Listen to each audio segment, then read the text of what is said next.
this next segment, okay, will become a regular. I'm calling it Final Bell. That's a bell, you see. Okay, and it's going to be a story. Now, this story is special. I'm going to tell this story, okay, because it's seldom told. Now, some people think that I've invented it. I never did. It's true. It's a Commonwealth Games story. Back in 1974, the Games were held in Christchurch at the start of the year. In fact, they were held in January. That meant that the English boxers were selected on their performances in the previous year's ABA Championships, i.e. 1973. Now, there was no elite squad back then, no funding or podium squads.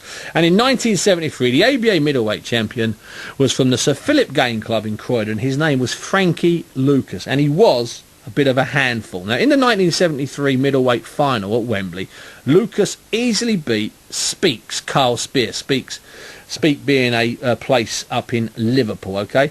Lucas was 19, and he did, I must admit, have a bit of an attitude. He boxed for England, okay, and he was naturally, so he thought, and so the people around him thought, going to Christchurch as England's middleweight. Wrong. Because in late 1973, the English boxing team selectors named their team.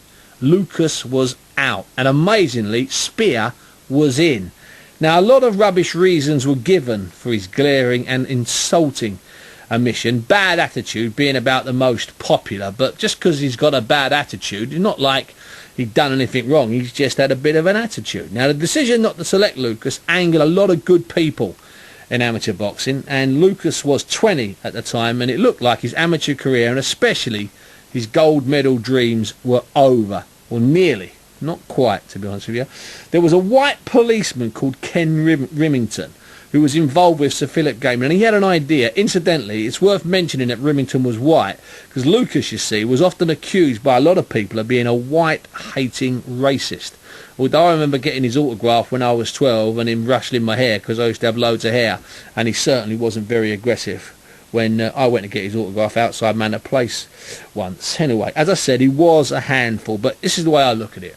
A wrong is a wrong in any colour, okay? So, Rimington decided to create a boxing association for the tiny Caribbean island of St Vincent, okay? This is where Frankie Lucas had been born 20 years earlier, before he'd come to Croydon with his mother, when I think he was about 9 years of age. Now, it was a race against the clock, and Rimington set the association up, managed to get Lucas some funding, which was amazing, and then managed to get him on a plane out to New Zealand. He was St Vincent's only entrant, okay?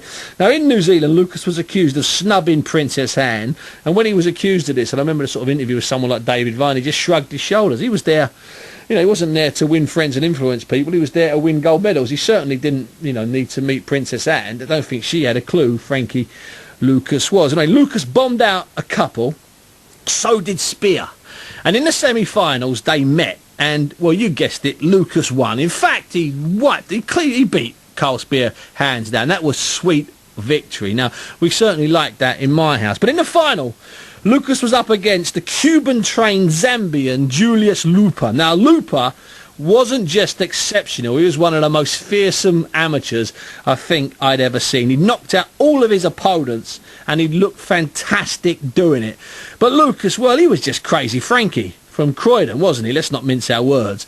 Anyway, here's Des Lynam, yes, the fabulous Des Lynam, on the end of the middleweight final at the Commonwealth Games in New Zealand in 1974. It's Lupa and Lucas. You gotta love this. And a big right hand again from Frankie Lucas, and he's down this time once again. Goes into a neutral corner again, and I don't think the Zambian's going to get up from this one. No, he's rocking. He's down again, and he lays over again. But he's up. He tries to get up, but the referee counts him out. And he's rocking still. And Frankie Lucas, the man from St Vincent, dropped by the England team here, boxing for the island of his birth, has won a gold medal, and he goes over and is hugged by his second. I've come for gold, I'm going to get gold, he told me, and gold he has got. Yeah, I've come for gold, I'm going to get gold, he told me, said Des Lynam. Now that is sweet, sweet revenge. You've got to say that's beautiful. Anyway, it kind of makes the Haroon Khan fantasy conspiracy look a bit stupid, doesn't it? That's why I'm telling this story. Anyway, Lucas went back to St Vincent, to a bit of land that the government gave him, and he was happy for a time, relaxing, getting a bit of herbal relief and kicking back, as he once told me. But he did finally return to London, and he did turn inevitably professional. Now, it would not come as any surprise to anybody that his pro career never went smoothly. Well, it couldn't, could it? Because Frankie Lucas didn't do anything smoothly. Frankie really was a law unto himself. He did, after just 9 fights, though, challenge for the vacant British middleweight title against the great Kevin Finnegan. Okay, he was cut and stopped in 11 at the Royal Albert Hall, and it was a fantastic fight, by the way. He fought in San Remo, I think on a I think he fought in San Remo on something like a Carlos Monzon undercard, anyway. And he was beaten by the dangerous Philly fighter, Willie Monroe. And nobody wanted to fight Willie the Worm Monroe. Anyway, he lost again in that fight. Then in 1975, he was back at the Royal Albert Hall, fighting for the vacant British middleweight title. He was meant to fight Finnegan, but Finnegan pulled out right at the end. I'm not even sure if maybe Finnegan didn't retire. And in came Leicester's young, dangerous and relatively unknown Tony Sibson. Here's Harry Carpenter, yes, Harry Carpenter, with the introductions from that truly stunning and memorable night. So even before this fight started, we've got a touch of aggro, and it came from Lucas poking his head into Sibson's face. Sibson made some sort of reply, and for a moment it looked as though the fight was going to start before even the first pellets. Round one.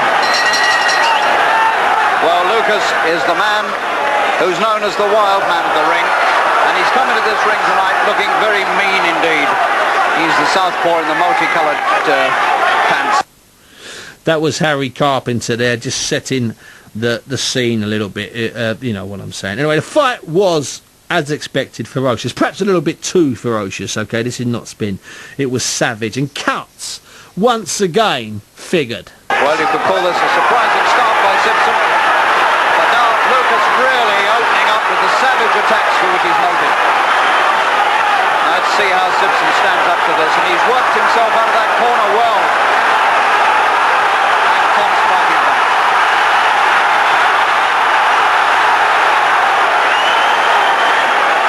Heads rubbing together dangerously.